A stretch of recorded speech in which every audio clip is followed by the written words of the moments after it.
You want to do what?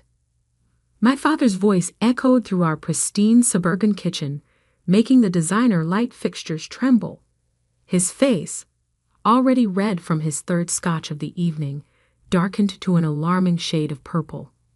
I want to start a software company, I repeated, trying to keep my voice steady. I've already developed a prototype. It's a platform that helps small businesses. Absolutely not. He slammed his glass down. We didn't pay for your Stanford degree so you could waste your life on some pipe dream. You're joining the family business. End of discussion. I looked at my mother, hoping for support. She sat perfectly still at our marble island, maintaining her usual careful distance from conflict. The diamond tennis bracelet I'd given her for Christmas, bought with my savings from secret freelance coding jobs, glinted on her wrist. Mom, I tried. You've seen how many small businesses are struggling with digital transformation. My platform could really help. Daniel. She sighed, examining her manicure. Your father's right. This tech obsession of yours, it's not practical. Norton Industries needs you. The company's been in the family for 3 generations. What they really meant was that Norton Industries, our family's industrial supply business, was failing. They needed my programming skills to modernize their outdated systems, to help them compete in a rapidly digitizing market. But I had bigger dreams. I'm not asking for money, I said. I have savings. I just need some time, Time? My father barked out a laugh. You want time to play with computers while real businesses are at stake. While your sister is already making partner at her law firm. Ah yes, my perfect older sister Sophia. Harvard Law, youngest partner in her firm's history, married to a surgeon. The standard against which all my failures were measured. This isn't playing, I insisted. I've already got interest from potential clients. Small businesses need affordable software solutions, and the big tech companies aren't serving them. My platform cooled. The glass shattered against the wall inches from my head. Enough! My father roared, whiskey dripping down the expensive wallpaper. You have a choice. Join Norton Industries on Monday or get out. See how long you last without our support. My mother flinched at the noise, but said nothing. She never did. I looked at them both, my father trembling with rage, my mother avoiding my eyes, and made the decision that would change everything. I choose out. What? I'm leaving. I stood up, surprisingly calm. Good luck modernizing Norton Industries without me. You ungrateful. My father started toward me, but I was already heading upstairs. I had known this moment might come. My backpack was already packed with essentials, laptop, portable hard drive, 2 changes of clothes. My important documents were safely stored in a safety deposit box. Most of my savings were in an account my parents couldn't access. You have 1 hour. My father shouted up the stairs. Then I want you out of this house. I grabbed my emergency bag, my favorite hoodie, and took one last look at my childhood bedroom. The walls still displayed my coding competition medals, science fair awards, the framed article about the app I developed in high school that had caught Stanford's attention. My phone buzzed. A text from my best friend Marcus. Operation Escape still on. Happening now, I typed back. Plan B initiated. Marcus and I had gamed out this scenario months ago, when I first decided to pursue my startup dreams. He had a small apartment above his family's restaurant where I could crash until I got on my feet. As I headed for the door, my mother finally spoke. Daniel, please. Be reasonable.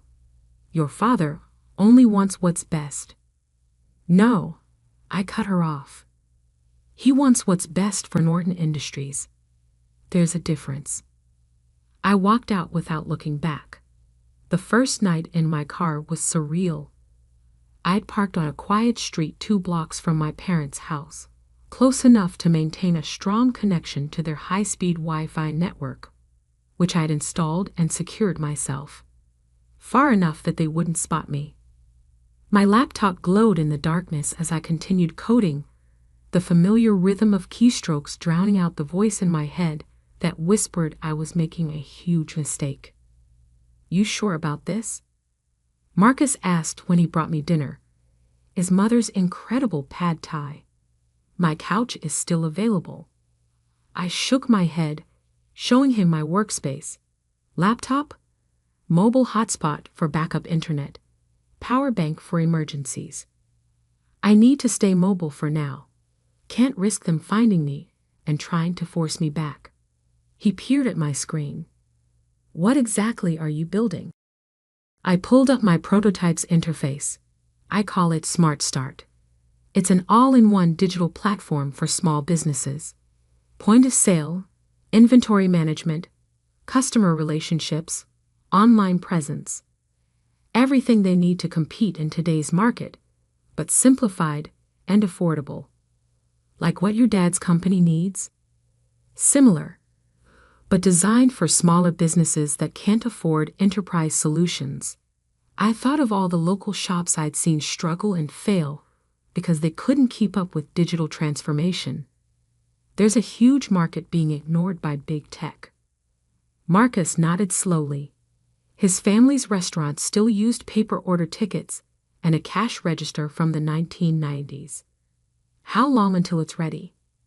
"Basic version? 2 months. I've got most of the core functions working. Just need to polish the interface and add some features." What I didn't tell him was that I was also secretly documenting everything wrong with Norton Industries systems. Every vulnerability, every inefficiency, every missed opportunity for digital innovation. Not out of spite, but because I knew that someday they'd need exactly what I was building. They just didn't know it yet. Life settled into a strange routine. During the day, I'd work from various coffee shops, buying the minimum necessary to justify using their space and Wi-Fi. At night, I'd park near my parents' house, using their high-speed connection to upload code and run complex tests. I lived on protein bars, coffee, and Marcus's family's leftovers. Showered at a cheap gym membership. Learned which parking lots were safe to sleep in and which to avoid. It wasn't comfortable, but it was productive. Without distractions, without my father's constant criticism or my mother's passive disappointment, I could focus entirely on building Smart Start. 1 week in, my sister Safia tried to intervene. "This is ridiculous, Daniel," she said when she tracked me down at my usual coffee shop. "You're living in your car to prove what? That you can be as stubborn as Dad." I didn't look up from my coding. "I'm building something important. You're throwing away a guaranteed future with the family business." "The family business is dying," I said bluntly. "Dad's too proud to admit it. But their systems are ancient, their processes are inefficient, and their competitors are eating them alive. Then help fix it." I finally met her eyes. "That's exactly what I'm doing, just not the way they want." She left in frustration, but not before leaving a thick envelope on my table. Inside was $5,000 in cash with a note. "Don't be an idiot. Come home."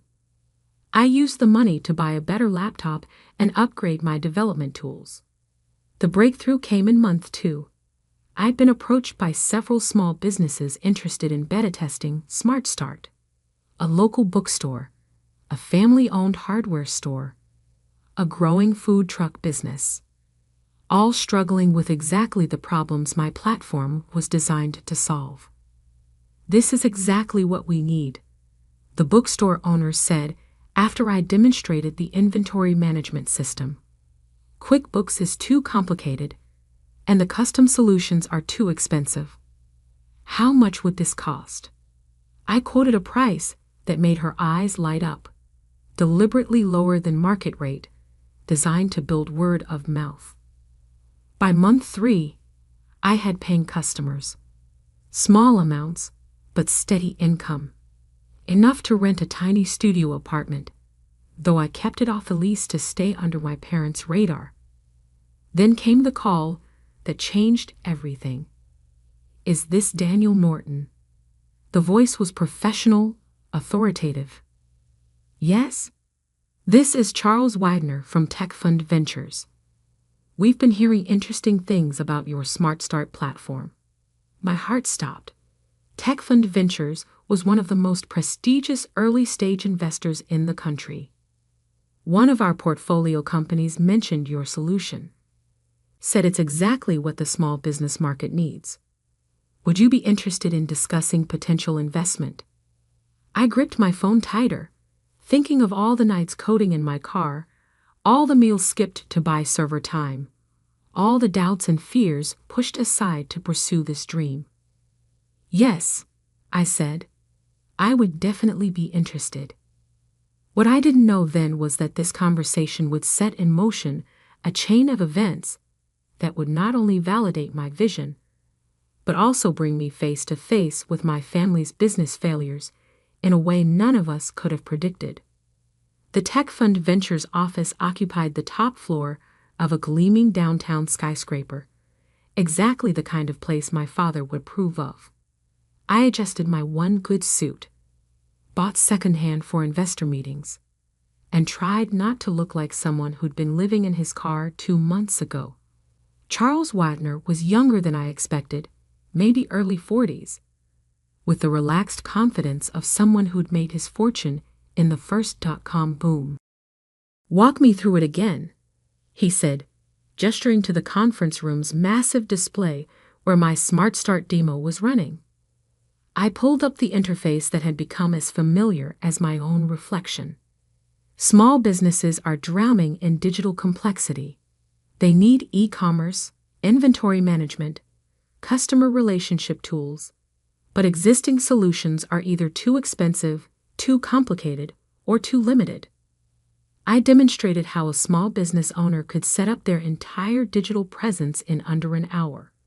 Point of sale, inventory tracking, customer communications, even basic analytics, all integrated, all simple enough for anyone to use. And this scales? Charles asked. Completely. The architecture is cloud-based, modular. We can add features as businesses grow, integrate with other platforms, but the core stays simple. He nodded slowly. And your current users? 28 paying customers, all from word of mouth. 0 churn rate. Average user engagement is 4 hours daily. That's impressive. He pulled up another screen. My company's incorporation documents. Innovative Solutions LLC. Registered 6 months ago. Yes, all self-funded so far. He studied me carefully. You're Jonathan Norton's son. My heart skipped. You know my father? Norton Industries was one of my first investments, back in the day, before your father bought out the minority shareholders. His expression turned thoughtful. They're having trouble adapting to digital markets, I hear. I kept my face neutral. I wouldn't know. I'm not involved with Norton Industries. Interesting. He tapped his tablet, and a new document appeared on the screen. We'd like to offer you seed funding. $2 million for a 20% stake. I tried not to show how my hands were shaking. $2 million. More money than I'd ever imagined having access to. There's one condition, Charles continued. We want you to expand your focus. Small businesses are good, but mid-sized enterprises need these solutions too. Companies like, say, Norton Industries. And there it was. The trap I'd been both expecting and dreading. You want me to target my family's business. He smiled slightly. I want you to target a market segment that desperately needs modernization. The fact that your father's company might benefit is incidental. I thought about all the nights I'd spent parked outside my parents' house, using their Wi-Fi to build something they dismissed. About my father's rage and my mother's silence. About the small businesses already thriving with Smart Start. I'll need full control of the company's direction, I said. No interference with the core mission. Of course. He slid a folder across the table. Have your lawyers review it. But Daniel, don't wait too long. This market won't stay open forever. I signed the deal 3 days later, after my sister Sophia, still a better lawyer than she knew, reviewed every clause. You're really doing this, she said, handing back the marked-up documents. Going directly against Dad's business. I'm building something that could save his business, I corrected, if he's willing to see it. She shook her head. You know he won't. Not coming from you. She was right, of course, but I had a plan for that too. The next 6 months were a blur of scaling up. I rented real office space, a converted warehouse that would have given my mother a heart attack. Hired developers, designers, sales staff. Marcus came on as head of customer success, his experience with small business owners proving invaluable. Smart Start grew faster than even Charles had predicted. Word spread through business communities about the platform that actually delivered on its promises. Our user base exploded from dozens to hundreds, then thousands. Then came the article that changed everything. Digital David versus Goliath. How Smart Start is disrupting enterprise software. The tech press had finally noticed us. The article praised our innovation, our focus on user experience, our ability to help small businesses compete with larger corporations. It also mentioned, almost as an aside, that I was the estranged son of Jonathan Norton. My phone rang minutes after the article went live. Sophia. Dad's furious, she said without preamble. He's calling an emergency board meeting. Why? Smart Start isn't competing with Norton Industries. No, but 3 of their biggest customers just announced they're switching to your platform. I sat back, stunned. We've been so focused on small businesses, I hadn't noticed the mid-sized companies starting to adopt Smart Start. There's more, Sophia continued. Their latest quarterly numbers. They're bad, Daniel. Really bad.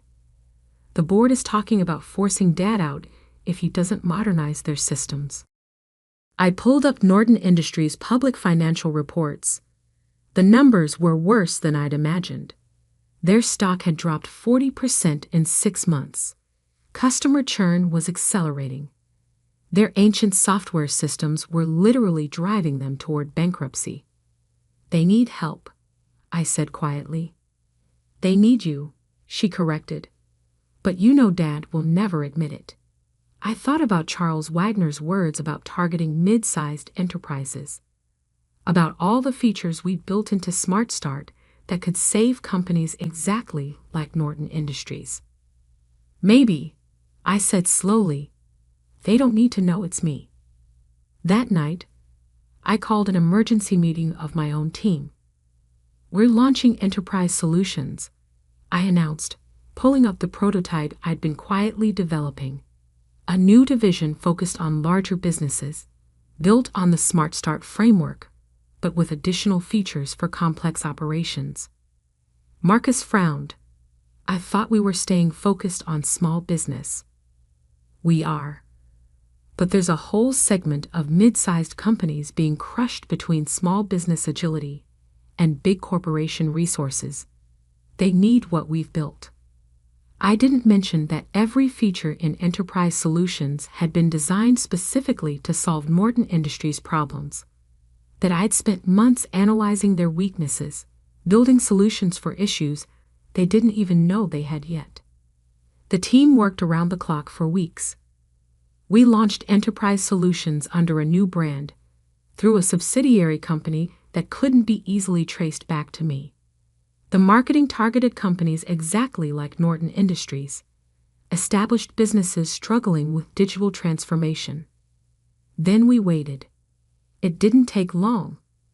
Norton Industries' new chief technology officer, hired in desperation after their last system crash, reached out within days of our launch. The meeting was set for their headquarters. I watched via secure video feed as our sales team, carefully chosen to have no connection to me, presented enterprise solutions to my father and his board. I saw the moment he realized this was exactly what they needed. Saw him fight against admitting it. Saw the board members' eager questions about implementation and pricing. The investment would be significant, our sales lead explained, but the potential return.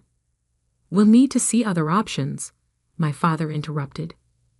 Jonathan, an older board member, leaned forward. We've seen 12 presentations in 2 months. This is the only solution that actually addresses our specific needs. And their track record.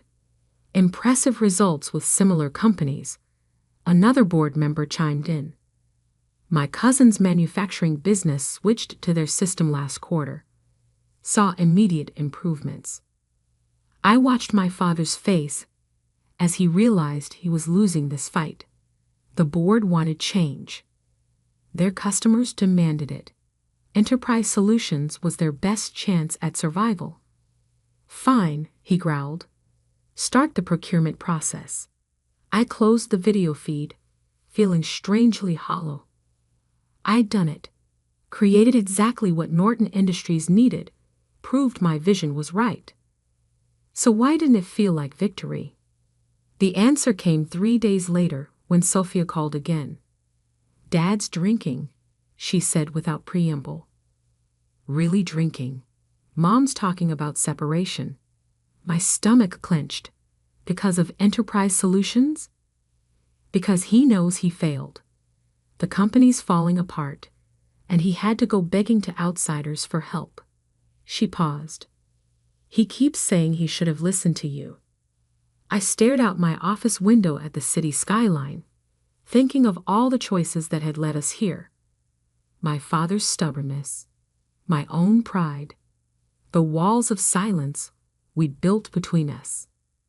What if? I said slowly.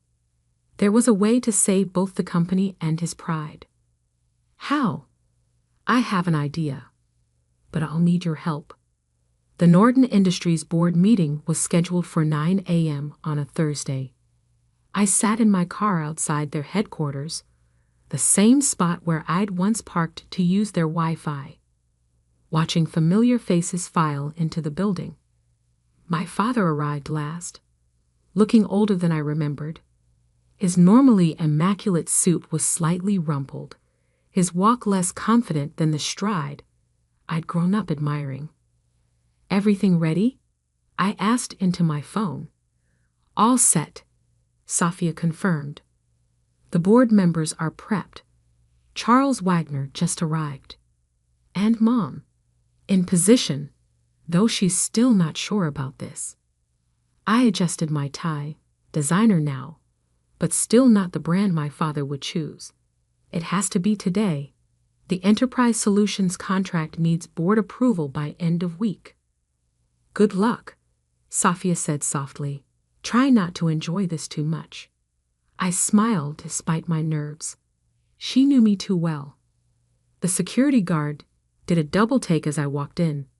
Last time I'd been here, I'd been escorted out after another fight about joining the family business. Now I was back on my own terms. The boardroom fell silent as I entered. My father's face went from surprised to angry to confused in rapid succession. Charles Wagner, sitting near the head of the table, merely nodded as if he'd been expecting me. What are you doing here? My father demanded. I'm here to discuss the Enterprise Solutions contract, I said calmly, placing my laptop on the table. This is a closed board meeting. Security. Actually, Charles interrupted smoothly. Mr. Norton is here at my request. As the majority investor in Enterprise Solutions, I believe his input is crucial to this discussion. My father's face went pale. You? What? I connected my laptop to the display screen, pulling up a familiar interface, but not Enterprise Solutions. Instead, I showed them the original Smart Start dashboard, complete with my earliest notes and sketches. I started building this the day you kicked me out, I explained. Using your Wi-Fi, actually, since I was living in my car at the time. The board members shifted uncomfortably. My mother, sitting quietly in her usual corner seat, finally looked directly at me. Smart Start grew faster than anyone expected, I continued. Small businesses loved it because it solved real problems simply and affordably. But I knew larger companies needed similar solutions. I switched to the Enterprise Solutions interface. Every feature in this system was designed specifically to address Norton Industries' challenges. The inventory management, the customer tracking, the integration capabilities, all built based on intimate knowledge of what this company needs. You've been spying on us? My father's voice shook with rage. No, I've been trying to save your company. The same company you wanted me to join, but only on your terms. Charles Wagner cleared his throat. The board has reviewed Mr. Norton's proposal. Enterprise Solutions isn't just a software platform, it's a potential merger opportunity. My father's head snapped up. Merger? I pulled up new slides, the detailed merger proposal I'd spent weeks preparing.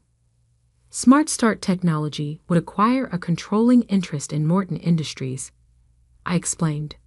But the Norton name stays.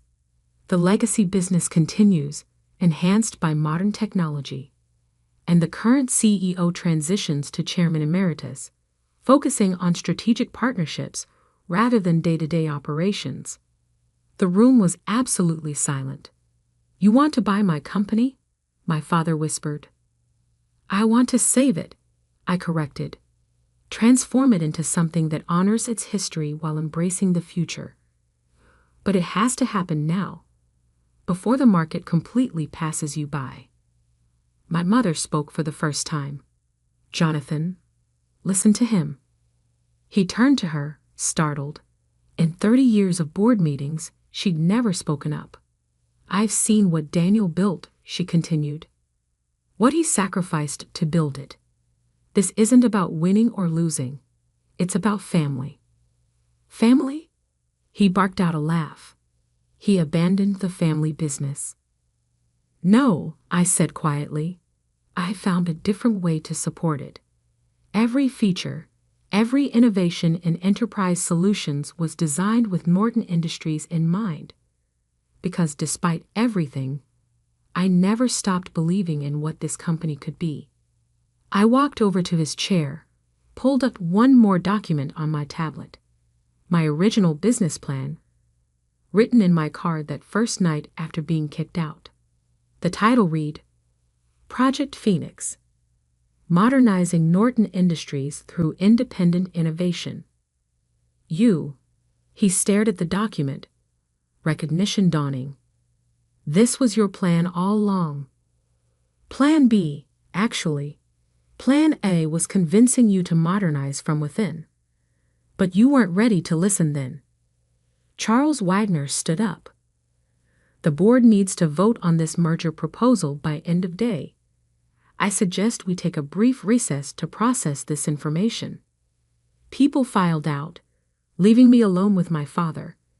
He sat there, staring at my business plan, looking lost. Why didn't you tell me? He finally asked. Would you have listened? Really listened, not just heard what you wanted to hear. He was quiet for a long moment. You built all this, using our Wi-Fi? I couldn't help but laugh. That's what you're focusing on? No, He ran a hand through his gray hair. I'm trying to understand how my son went from living in his car to offering to buy my company in less than 2 years. The same way you built this company. By seeing an opportunity everyone else missed. By working harder than anyone thought possible. By believing in something bigger than myself. He nodded slowly. Your grandfather would have loved this, you know. He always said the best business lessons come from proving the skeptics wrong. I learned that from you, actually. All those stories about how you built Morton Industries, how you proved everyone wrong who said it would fail. I sat down next to him. I just did it my way, instead of yours. The board voted unanimously to approve the merger. My father, after the longest pause of my life, voted yes. The transition wasn't smooth. Change never is, especially in family businesses. But slowly, surely, Norton Industries began to transform. We kept the name, but modernized the brand. Kept the core business my grandfather had built, but enhanced it with technology that helped it thrive in the digital age. Smart Start's innovation combined with Norton's stability created something neither company could have achieved alone. 1 year later, I sat in what had been my father's office, our office now, since he'd finally accepted the chairman emeritus role. We were reviewing quarterly numbers, which had exceeded all projections. You were right, he said suddenly. I looked up. About what? About everything. The technology. The market changes. The need to adapt. He met my eyes. I was too proud to see it. Too scared of losing control. And now, he gestured at the tablet, showing our latest results. Now I'm proud of what you built. What we're building together. My phone buzzed. A message from Marcus about a potential new acquisition target. Another struggling family business that needed exactly what we created. Speaking of building, I said, pulling up the proposal. What do you think about expanding our enterprise division? He smiled. The real smile I remembered from childhood, before stress and fear had hardened him. Tell me more. Later that night, I drove past our old house. The Wi-Fi signal was still strong. I'd upgraded their system last month, though they didn't know it. I thought about that first night in my car, coding by the glow of my laptop, running on determination and spite and dreams of proving everyone wrong. But success, I'd learned, wasn't about proving others wrong. It was about proving yourself right. About building something so undeniable that even the strongest skeptics have to acknowledge its value. My phone buzzed again, a family dinner reminder from my mother. These were regular events now, though the conversation had shifted from criticism to collaboration, from judgment to genuine interest. Coming, I texted back. Then, because I couldn't resist, using the Wi-Fi to send this. Her response came quickly. Very funny. Your father says bring the new acquisition proposal. And yes, he's actually smiling about it. I smiled too, thinking of how far we come. From rejection to reunion. From competition to collaboration. From using their Wi-Fi in secret to helping them embrace the digital future. Sometimes the best revenge isn't proving someone wrong. It's helping them become right in a whole new way.